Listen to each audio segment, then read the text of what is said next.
ஆக்கப்பூர்வமான நிகழ்வுகளை அலசி ஆராய் ஒரு களம். RDX திங்கள் முதல் சனிக்கிழமை வரை இரவு 7 மணிக்கு.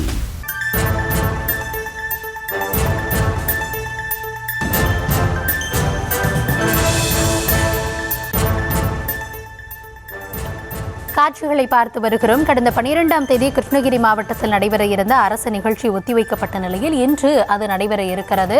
இன்றைய தினத்தில் 2885 கோடி ரூபாய் மதிப்பிலான நலத்திட்டங்களையும் புதிய திட்டப்பணிகளையும் முதலமைச்சர் துவக்கி வைக்க இருக்கிறார். இதற்காக அவர் அங்கு செல்லக்கூடிய அந்த காட்சிகளை பார்த்து வருகிறோம். சாலையின் இரு மருங்கிலும் திரண்டிருக்கக்கூடிய தொண்டர்களும் பொதுமக்களும் அவருக்கு உற்சாக வரவேற்பு அளித்து வருகிறார்கள். கள தகவல்களோடு இணைகிறார் எம்முடைய செய்தியாளர் பிரதீப். பிரதீப், முழுமையான விவரங்களை வழங்கலாம். வணக்கம்.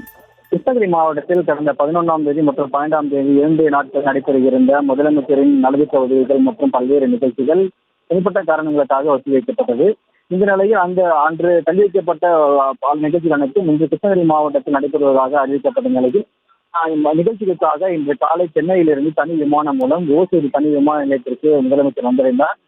முதலமைச்சர் விமான நிலையத்திலிருந்து கிருஷ்ணகிரி வழியாக சென்னை தேசிய நெடுஞ்சாலையில் சாலை மார்க்கமாக தற்போது வந்து கொண்டிருக்கிறார். அவருக்கு ஓசூரிலிருந்து கிருஷ்ணகிரி நகரம் வரை சாலை எங்கும் பொதுமக்கள் மற்றும் சாலை தொண்டர்கள் ஆகிய இருபுறமும் உற்சாக வரவேற்பு அளித்து வருகின்றனர்.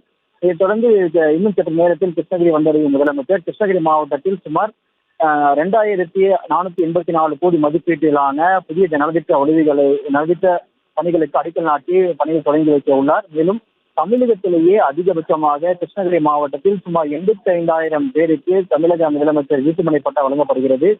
குறிப்பாக இந்த நிகழ்ச்சி தொடர்ந்து பல அரசு நிகழ்ச்சியில் கலந்து கொண்டு முதலமைச்சர் இந்த கிருஷ்ணகிரி மாவட்டத்தில் தொடர்ந்து இப்பகுதியில் பயணிக்க உள்ளார். மேலும் மாவட்டத்திலேயே அதிகபட்சமாக அரசு நிலங்களில் உள்ள வசித்து வரும் 5154 மக்களுக்கும் வீட்டுமனை பட்டா வழங்கப்பட உள்ளது.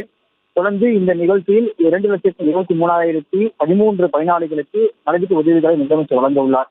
மேலும் இந்த பல்வேறு நிகழ்ச்சிகளுக்கு அடிக்கல் நாட்டு பணிகள் தொடங்கி வைத்த பின்னர் மேலும் இந்த மாலை மீண்டும் தமிழக முதலமைச்சர் சாலை மார்க்கமாக ஓசூர் சென்று ஓசூரிலிருந்து மேலும் சென்னை புறப்பட உள்ளார். தற்போது அவருக்கு ஓசூரிலிருந்து கிருஷ்ணகிரி நகரம் வருவதற்காக சாலை மார்க்கம் வந்து கொண்டுள்ள முதல்வருக்கு சாலை இருபுறமும் மக்கள் தொண்டர்கள் உற்சாக வரவேற்பு அளித்து இந்த கட்சி நாம் பார்த்து வருகிறோம். தற்போதைய விவரங்களுக்கு நன்றி பிரதீப். ஆக்கப்பூர்வமான நிகழ்வுகளை அலசி ஆராய் ஒரு களம். RDX திங்கள் முதல் சனிக்கிழமை வரை இரவு 7 மணிக்கு.